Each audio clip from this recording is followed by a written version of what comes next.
just tell us about a little bit of your journey. Were you born and raised here? Have you been here the whole time? Have you left and come back? Yeah, so yep, born and raised here in Metro Detroit. Spent most of my life in Oak Park.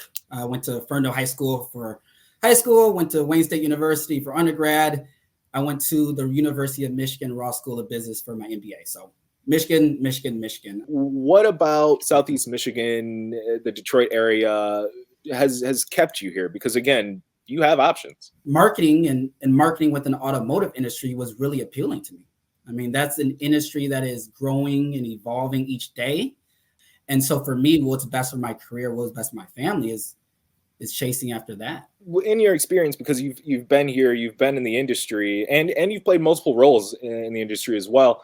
Have you seen that there are opportunities for millennials who are at a professional level as you are? Has that been something that you've noticed? Like, obviously you're doing well, but there are other opportunities for people.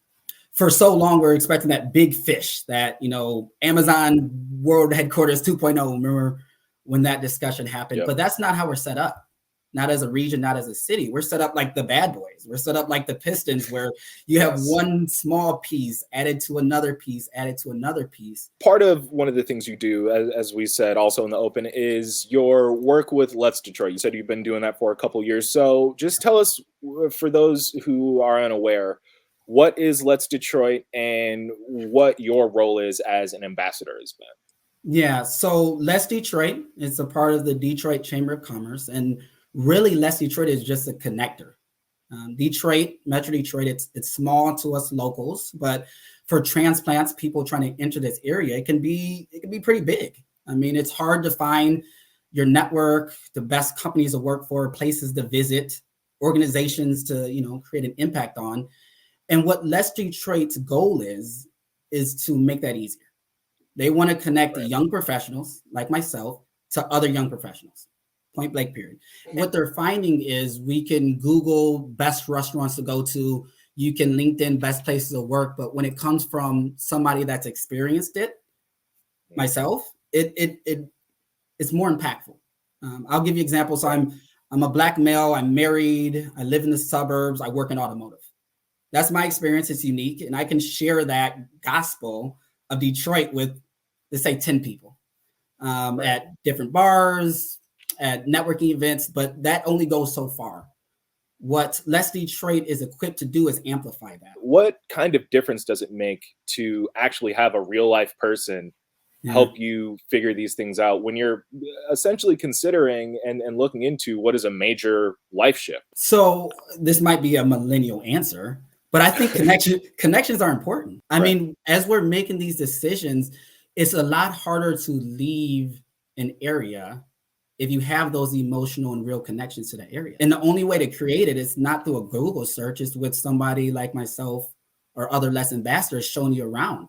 I'll give one example, not directly associated with Let's Detroit, but at Ford, we have interns. They come in every year, 11 weeks. Over the last few years, they've been remote. And we've only got a chance to bring them here for a week at a time or even a weekend at a time.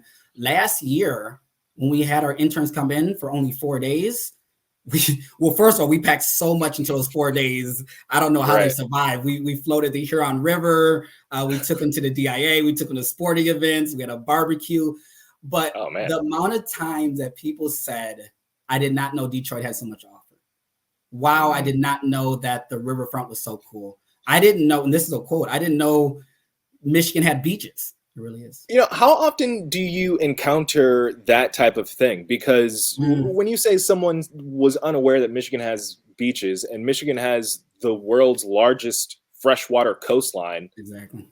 It just doesn't. Is that a common thing where people are just lacking what we think is basic information about this place? 100%.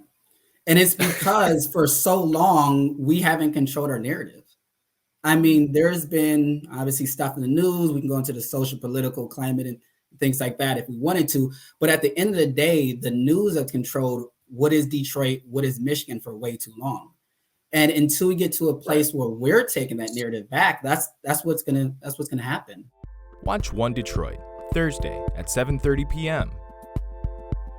You can find more at onedetroitpbs.org or subscribe to our social media channels and sign up for our One Detroit newsletter.